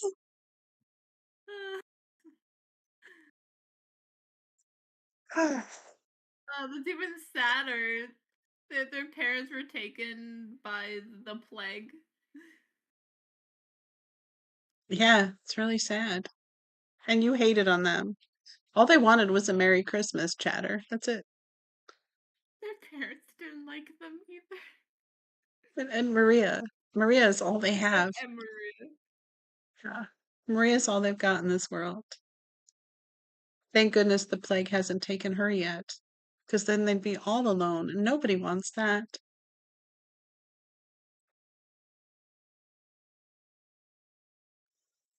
I'm picking up some like sociopathic vibes from our chatter.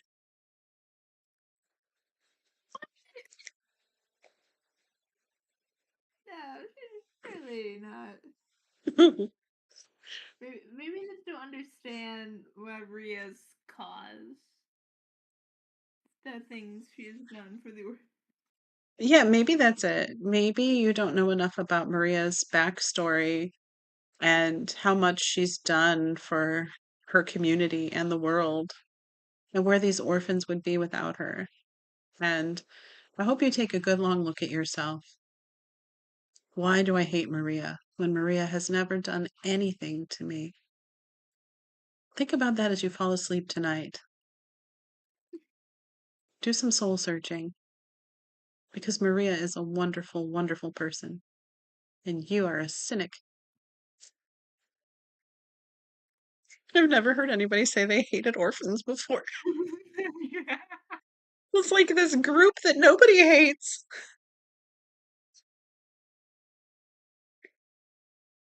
All right, so we've done a little writing without reading, so let's read it out loud and just see how it sounds. Lowering himself just enough, he peered through the keyhole. The hallway appeared empty. oil lamps, carpet, a folded stack of linens outside one of the bedrooms. No movement. Only then did he ease the door open and step into the corridor. The main staircase lay just ahead. He tiptoed toward it and looked down. Lights spilled up from the party below. Voices rose and fell, music swelled. A woman called for someone named Margaret.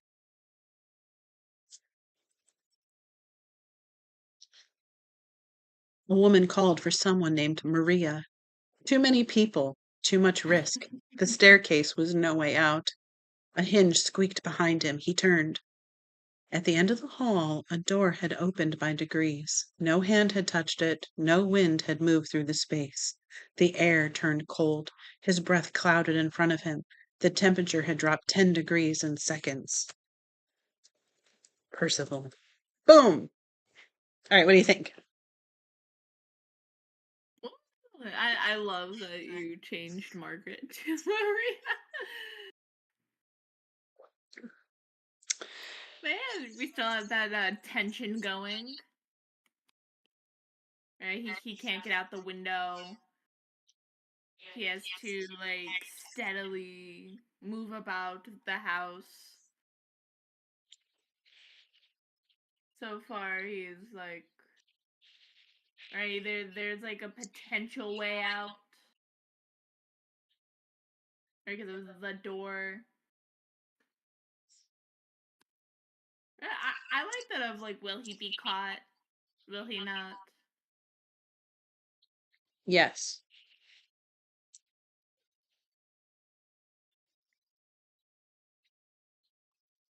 Oh no, chat disappeared from me. That's so sad. Oh Let me no. refresh the Maybe page. our chatter said something controversial and the system rejected him. I think YouTube just rejected me. Oh goodness.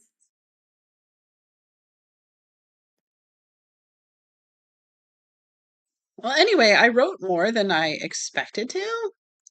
I'm on a roll. I think I'm going to have him, as I was sitting here discussing Maria and her virtues and how she's going to be sainted one day. Um, I was thinking, how would he get out of this hallway? He can't go down the staircase. He can't go out the window. There's no point in going in any of the other rooms because it would just be the same situation. There might be a better window, but I just don't think climbing out a window is going to work. And then I was thinking about how they had servants staircases. Like they had these super narrow back staircases that were like spiral staircases that led into like the kitchen. And it was like just barely wide enough for a servant, but they didn't want servants like walking through the main rooms of the house, especially like the dining room, right? So they would go up and down these servant staircases. And that's how they would, take linens up to the bedrooms and such. So that's what I was thinking. Okay, he hears the creak behind him. He doesn't know what it is, right? Uh-oh, he's going to be caught. Nope. The door opens. Percival is saying, hey, take the servants' stairs. So he peers inside. It's a narrow, winding staircase that leads downstairs. He takes it down. It's going to lead into the kitchen. He'll open the door crack, look into the kitchen, and see that the kitchen is just full of like servers and cook and people who work in the house, right? The kitchen is a really happening place. Like our chatter had said earlier, food was really important and celebrations really did center around food. So I'm picture him going down the servant's staircase, realizing that his only way out is across this busy kitchen. So this would be a really good place, I think, for Percival to be able to intervene. So Reginald's trapped. He's in this stairwell. He's at the bottom. He's on the other side of this door where he could be caught at any moment. There's no point in him going back upstairs. And the only way out is through this busy kitchen. He can't just make a run for it. He'll stand out like a sore thumb. So there has to be some kind of distraction, some kind of reason that people aren't going to see him run through this room. And I'm thinking there has to be smoke, thick smoke that just like fills the kitchen, something that Percival makes happen. And in the thick, sort of hazy cloud that will become the kitchen, um, he's able to slip away into the December air and then walk through the foggy streets of London back to his flat. He walks up the stairs, he walks through the door, he gets in, he drops the satchel, he kicks off his shoes, he gets into his favorite chair, he's ready to relax, and then Charlotte appears and tells him about the case. That's what I'm envisioning. And so that's how this story is going to start. And then he'll be on the adventure to retrieve the photograph. And I don't want to give too much away because it's going to be a mystery and there're going to be clues. And I already know who who did what.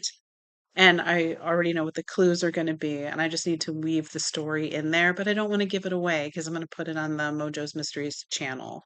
And maybe I can get John to narrate it. If not, I know I'm not British, but I will. And I know I'm not John. He's a very expressive narrator and he's really great. But if I can't get John to narrate it, I'll narrate it myself and I'll put it on the channel. But it's probably going to take me a week to finish this because I have to write this. And I'm also writing The Alchemist Queens. And I haven't even sketched out the outline for chapter 4 yet. Um, that was something I was going to do tonight, but since chapters 1 through 3 are slightly delayed and won't be on WaryTales until tomorrow, um, I delayed it by like a week. So because I'm writing these two things kind of concurrently, it's taking me longer. So this probably won't be on my channel until next week or the week after. But The Alchemist Queens will be out tomorrow. So I'm getting tired. I know I am a talker. Like I said, I'm from the north. I'm so sorry. This is how we do. Um, but yeah, if you get a chance tomorrow, check out The Alchemist Queens. Um, it's sort of a retelling that I've always wanted to do of The Alchemist and the Twins, and it's intended to be a series that I work on all year, that becomes like a book that I will, self-publish with my other stuff. So please, check that out tomorrow. I welcome the feedback. Tell me what you think. If you hate it, tell me. If you like it, tell me. If you think it's tell me. And if you don't want to type anything or you're watching it on your phone or your TV or whatever, and you can't chat or type or make a comment or whatever, just thumbs it up at least, just something to like let me know that you were there. I really appreciate it. And um, I'm in this gray area where YouTube doesn't think my content is worth pushing out, and so they don't. And so engagement really does help for whatever reason. So, and I appreciate everybody. Thank you, anybody who watched this video. And if you have questions or comments, or if you're a writer and you have a different process, or you know you have ideas for how to say every option for escape and closed except one, or a better synonym for hallway than corridor, let me know below. That would be amazing. But yeah, I'm going to keep working on this. I'm going to keep working on The Alchemist Queens. I'm going to write a story for Wary Tales now about an orphan and a woman named Maria. So I got to figure out how to make that happen. Can't have a happy ending though. Oh my gosh, it'll be Maria, Carl, and the orphans, and Carl's the one with the unhappy ending. Speaking See, of Carl, some stories write yay. themselves. You were writing that last week, and Carl also has questions and comments. Let's go.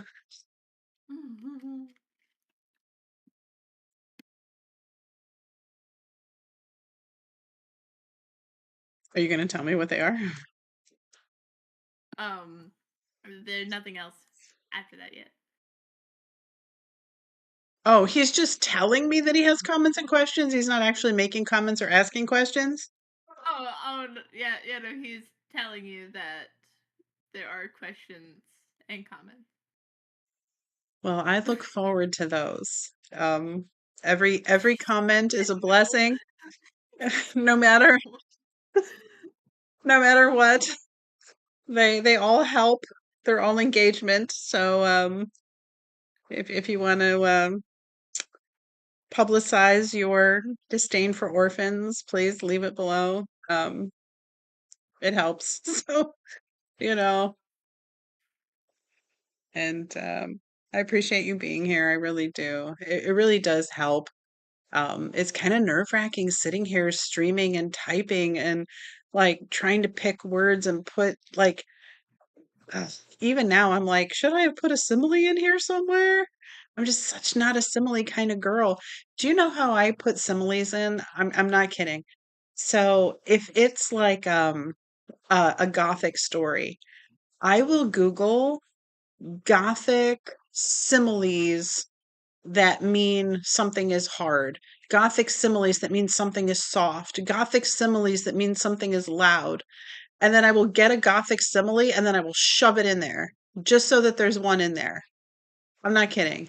This is how I do it. I am not a simile person. They don't come to me naturally. Just how like puns don't come to me naturally. Similes don't. They just don't. I'm not like the anxieties swirled within me like shards of glass. What? Like, okay. Like it just, and it's great when other people do it. Like sometimes other people put words together and I'm like, wow, that's really expressive. My brain doesn't put similes together. So if you see a simile in my writing, no, it wasn't there in my rough draft and I Googled that and shoved it in there just for you. Violently shove it in there. No, I type it in. Um, I mean, the normal amount of typing is what I do. The normal pressure of typing a non-aggressive simile uh insertion. Thank you very much, orphan hater. Ye who hates the orphans for no reason, by the way. You have not given any good reason to not love orphans. No, it's hard to be an orphan. An orphan in 1892 London? Yeah. Yeah, that's Yeah. especially a rough time to be an orphan. Yeah, it really was, and it is. It was and it is. So somebody in our chat needs to learn some empathy, some orphan empathy. And I have an idea now for a story. Carl and the Orphans. Maria and the Orphans. Maria Carl and the Orphans. That won't be the title, but those will be characters. And if Carl doesn't have a pleasant ending in that story, it's not my fault. The stories are already written on the wind. It's just only I can hear them. Nobody likes orphans, sounds annoying. What about Oliver Twist? Ugh, what do you mean? You know what? The orphan continues. I've got my phone here, and while I'm about to end this stream, I'm going to Google something just for you, chatter. Famous orphans? Babe Ruth, Eleanor Roosevelt, Edgar Allan Poe. I love that I have Harry no I love that Harry Potter is on this list like that's a real person. idea. We go Babe Ruth, Eleanor Roosevelt, Edgar Allan Poe, and Harry Potter. uh, Yeah. So there you go. Where would the he world was be the without worst Babe Ruth, one. Eleanor Roosevelt, Edgar Allan Poe, and Harry Potter? Oh, which orphan was the worst one? Well, Mowgli from the Jungle Book is on here. I don't think that's a real person. Oh, God.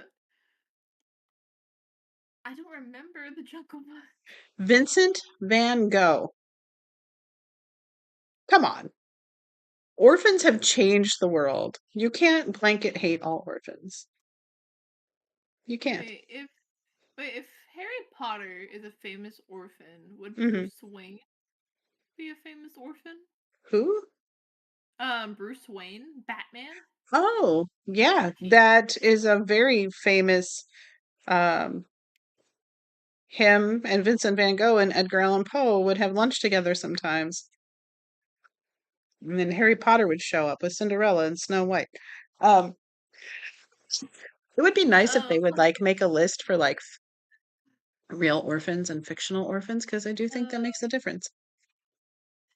a womanizer and a crazy opium fanatic, but Eleanor Roosevelt was cool. Huh. I didn't know any of that about Harry Potter. That's what we used to doing under the cupboard, under the stairs.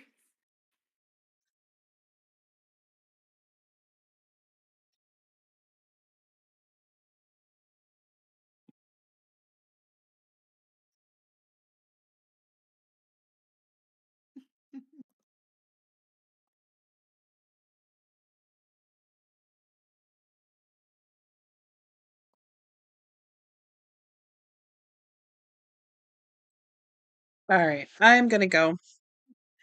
Um, Yeah, it's getting late, yeah, but it's it's still getting a little very silly. It's fun. late. Some people are a little Yeah, punchy. Um, some yeah, people just are not fans of Harry Potter, and that's unfortunate. Um, some people like Eleanor Roosevelt. I guess that's good. Um, like what you like. Hey, if you if you if you have something against orphans, I'm sorry for you. That sounds traumatic and difficult, but hopefully you get past it and deal with your irrational thoughts and in a healthy and constructive manner. aw, the chatter had fun too. Yeah, it I was definitely nice. better It's watch Harry Potter. No, I'm going to try to do it every week, and we're just going to write more and more things together. We're going to write outlines because I'm an outliner. This is another debate in one of my writing groups is some people just they have an idea of like a character and maybe like some scene and they just wing everything. Even like creating new characters. Like they just make up the plot like on the spot as they write. They just kind of let their mind take them wherever. And then other people like me, I'm an outliner. I have to know the beginning, the middle, the end. Where am I starting? Where am I going? What's the ultimate destination? And I like to do it that way. But there's two, and then some people kind of do a combination. Like they know where it's starting, they know how it starts, they know how it ends, but the middle is all up for grabs and they just wing it. So I might try that because I don't write like that. I'd be really curious to see what I come up with if I just start winging it without some like idea of where I'm going. So yeah, it'll be fun. I'll show outlining how I outline. It will be a dizzying experience because it is for me.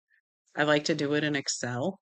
So that will be fun for all of you to get to see a spreadsheet. I know spreadsheets are very exciting for people. So, and then I'll update my blog occasionally for Reginald. Maybe I'll start putting something about the Alchemist Queens on there. It just writing takes a lot of my time, and then of course working, and then the other things that I have going on. I just don't have a lot of time to update that blog, but I need to, even if I hire somebody to like write blog posts for me. Um, don't hate me if I do that. It's just to get something out. It's not like I'll let them do it blindly. I'll just be like, here's my story, write a blog post, and then I'll add some images and we'll go from there. So yeah, it's a lot of work. It's a work in process. I really want to get a lot of stuff on Amazon this year. Mini mysteries, the Reginald mini mysteries, Detective Faraday's Ghost, Detective Faraday and the Haunted Hotel, and then I don't know, I kind of had like an idea for a book three, with a play on the title, The Spy Who Loved Me, that kind of thing, where we kind of explore like Charlotte's backstory. But we'll see. We'll see. It's just a thought right now. I haven't solidified anything for the third book. We'll get the Alchemist Queens out. We'll write a whole series. Um, you know, that'll go on my channel. I have to dip back into WaryTales. I need to write something about Carl and Maria.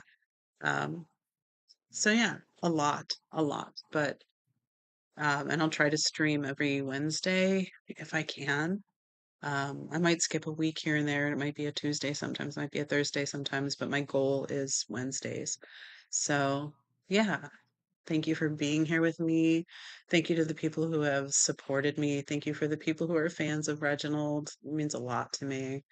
I really, really appreciate every single person who um, has been here. I have some really loyal supporters who have been here with me since the very beginning of my journey when it was really rough for me and I was really struggling with surgeries. Oh my gosh. I mean, I was sitting on my couch writing with like a rolling desk that I like pushed up to the couch to write.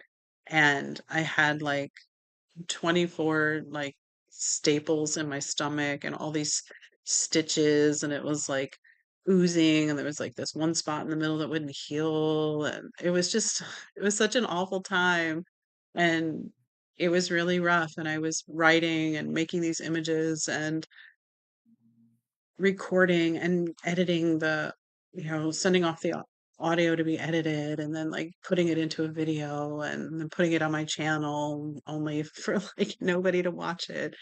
But I had a handful of supporters from the very beginning and they're still with me now. And that means so, so much to me because it may not seem like much to some people, but this is like my dream is to be able to make a living as a writer.